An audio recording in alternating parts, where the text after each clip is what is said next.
तो N K finance study में आपका स्वागत है दोस्तों। अगर चैनल पर नए हैं तो चैनल को सब्सक्राइब जरूर कीजिए। दोस्तों, सभी फाउंडर्स के मन में अब एक डाउट होने लगा है, टेंशन सी होने लगी है, क्योंकि उनका पैकेज अभी एक्सपायर होने के नज़दीक पहुंच रहा है। अभी आप देखेंगे 75 डेज हो चुके हैं और 15 डेज लेफ्ट है अभी। मतलब अभी 15 दिन बाद पैकेज एक्सपायर हो जाएगा। फाउंडर्स क्या करेगा उसके बाद, क्योंकि जो 20 से 22 हज़ार रुपये फाउंडर्स ने यहाँ पे लगाए हैं वो उसके पैसे वेस्टेज जाएंगे, वो खराब जाएंगे और फिर वो पैकेज नेक्स्ट पैकेज है वो बाई नहीं कर पाएगा। जबकि उसे बताया गया था कि आपको अपनी पॉकेट से अब दोबारा कोई पैसे देने की जरूरत नहीं है। देखिए दोस्तों, कोई भी इंसान अगर कहीं इन्वेस्ट करता है तो वो इसी बेस पे करता है कि उसे एक रिटर्न वहाँ से मिलेगा। वो एक अपने फ्यूचर को देख के इन्वेस्टमेंट करता है। कोई भी इन्वेस्टर ये नहीं चाहता कि उसे कहीं से लॉस हो, वो सिर्फ प्रॉफिट को देखकर ही कहीं इन्वेस्टमेंट करता है। और सेम चीज़ें फाउंडर्स के साथ ही है। फाउंडर जब ओन पैसिव से जुड़ा हुआ है वो इसीलिए जुड़ा है कि उसे जो अपने सपने देखे थे, उसे सपने दिखाए गए थे जिस टाइम पे वो फाउंडरशिप उसने ली थी, तो उन सपनों को सच करने के लिए ही ओन पैसिव के साथ जुड़ा हुआ है। अब ओन पैसिव से उसे कितना मिला है और कब कब मिला है तो वो देखने वाली बात है। अभी फाउंडर्स को सिर्फ यहाँ पे जो लगता है एक तमगा मिला हुआ है कि वो यहाँ पे फाउंडर्स है, और फाउंडर्स को एक ऐसा मोटिवेट किया गया उस टाइम पे जब उसे फाउंडर बनाया गया। बड़े बड़े सपने दिखाए गए, बड़ी बड़ी चीज़ें, कार, बंगला, गाड़ी, सब कुछ उसको बताया गया कि जो वो सोच रहा है वो सभी पूरे होंगे। और फाउंडर्स को ये नहीं बताया कि सारी चीज़ें, फाउंडर्स का मतलब है एक पार्टनरशिप, मतलब वो पार्टनर है ओन पैसिव में। और ये हकीकत है कि फाउंडर्स यहाँ पे एक पार्टनरशिप का एक तरह से कह सकते हैं शेयर होल्डर है, ये हम जरूर कह सकते हैं। क्योंकि यहाँ पे जो 14 लाख फाउंडर्स हैं, 14 लाख फाउंडर्स का यहाँ पे कंट्रीब्यूशन है और जो उनके लीडर हैं वो मिस्टर एस है, हम यहाँ पे ये मान सकते हैं। पर दोस्तों, जब किसी बिजनेस से कोई प्रॉफिट ही ना हो, कोई रिटर्न ना मिले, तो फिर कैसे हम उसे कह सकते हैं कि हमारा बिजनेस प्रॉफिटेबल है। तो अब फाउंडर्स ये चाह रहा है कि अब एक पैकेज एक्सपायर हो गया, उसके बाद में क्या करूँगा। पर दोस्तों कुछ देखिए, मतलब कुछ लीडर्स का ये कहना है कि आने वाले टाइम में जैसे हमारा पैकेज एक्सपायर के नज़दीक होगा तो ज़रूर पैकेज हमारा एक तरह से टाइम इसका बढ़ा दिया जाएगा, एक्सटेंड कर दिया जाएगा। जैसे 90 डेज़ का है तो 120 डेज किया जा सकता है। मतलब कहने का मतलब ये है कि टॉप लीडर्स को अभी भी ये लगता है, अभी भी उनका कहना है कि 99.99% पैकेज का जो टाइम है, टेन्योर है, उसको बढ़ाया जाएगा। और फाउंडर्स को किसी भी तरह की टेंशन यहाँ लेने की जरूरत नहीं है। ठीक है, पैकेज बढ़ा दिया जाए, पैकेज का टाइम लिमिट बढ़ा दिया जाए, उसे 30 डेज और बढ़ा दिया जाएगा। लेकिन सबसे बड़ी चीज़ फाउंडर्स को इनकम की बात है।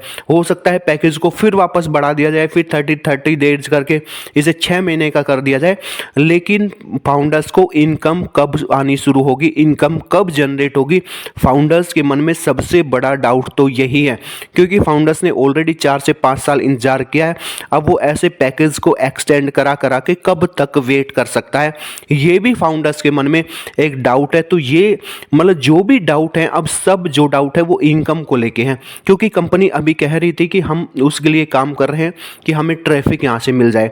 फिर दूसरी बात आई कि हम पैकेज जो बाई नहीं कर पाए उनकी वजह से ऐसा कर रहे हैं कि हम अभी ट्रैफिक नहीं दे रहे हैं। तो अब आप देखेंगे कि फिर से वापस से स्लो डाउन कर दिया गया है। ये कंपनी कह रही है कि कंपनी की तरफ से ही किया गया जो पेमेंट प्रोसेस है, और जो जैसे आप पैकेज बाई नहीं कर पा रहे हैं तो वो कंपनी की तरफ से ही अभी स्लो डाउन सिस्टम को किया गया है। आने वाले टाइम में जल्दी ही सिस्टम को इम्प्रूव कर दिया जाएगा। ये चीज़ें हमें यहाँ पे देखने को मिल रही है। तो मेन बात यह है कि जल्दी से अब ट्रैफिक भी प्रोवाइड किया जाए, विड्रॉल भी शुरू हो, पेमेंट प्रोसेस भी शुरू हो। तो सारी चीज़ें अगर एक लाइन से चलती रहेंगी, सब सिस्टम स्मूथ चलता रहेगा, तो सारी चीज़ें फाउंडर्स को यहाँ पे मिलने के चांस हैं। अब कहीं भी कोई ना कोई सिस्टम अगर यहाँ पे कोलैप्स कर जाता है तो आप देखेंगे एक दूसरे से सब चीज़ें जुड़ी हुई हैं।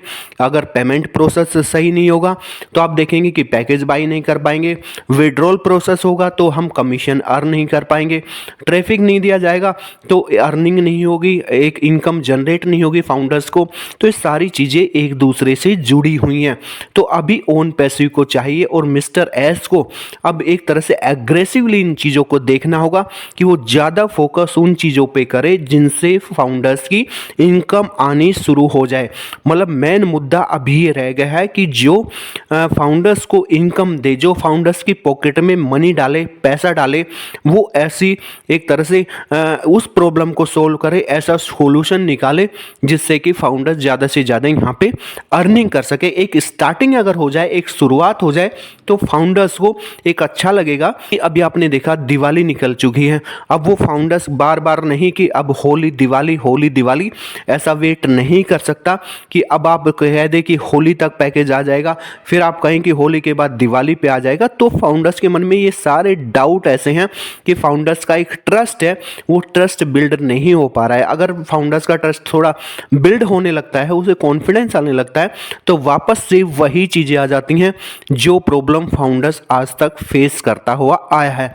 तो दोस्तों मेन मुद्दे की बात यह है कि अब फाउंडर्स को यहाँ से अर्निंग चाहिए, और फाउंडर्स यहाँ से अर्निंग करेगा तो ज़्यादा से ज़्यादा अपने सपनों को पूरा कर पाएगा, और जिन चीज़ों के लिए फाउंडर्स ओन पैसे से जुड़ा है वो सारी चीज़ें यहाँ पे वो पूरी कर पाएगा, और एक कॉन्फिडेंस उसके अंदर प्रोडक्ट के लिए भी आएगा कि हाँ मैं ऐसी ऑर्गेनाइजेशन के साथ जुड़ा हूँ जो कि मेरे फ्यूचर को बदल सकता है, मेरे फ्यूचर को ब्राइट कर सकता है। तो इसी उम्मीद के साथ दोस्तों मैं अपनी वीडियो को समाप्त करता हूँ कि जल्दी ही हमें ये सब चीज़ें यहाँ पे देखने को मिलेगी। वीडियो कैसी लगी कमेंट करके बताइए, वीडियो अच्छी लगी हो तो लाइक कीजिए, शेयर कीजिए, और चैनल पर नए हैं तो चैनल को सब्सक्राइब जरूर कीजिए। फिर मिलेंगे एक नई वीडियो और एक नई अपडेट के साथ, तब तक के लिए धन्यवाद।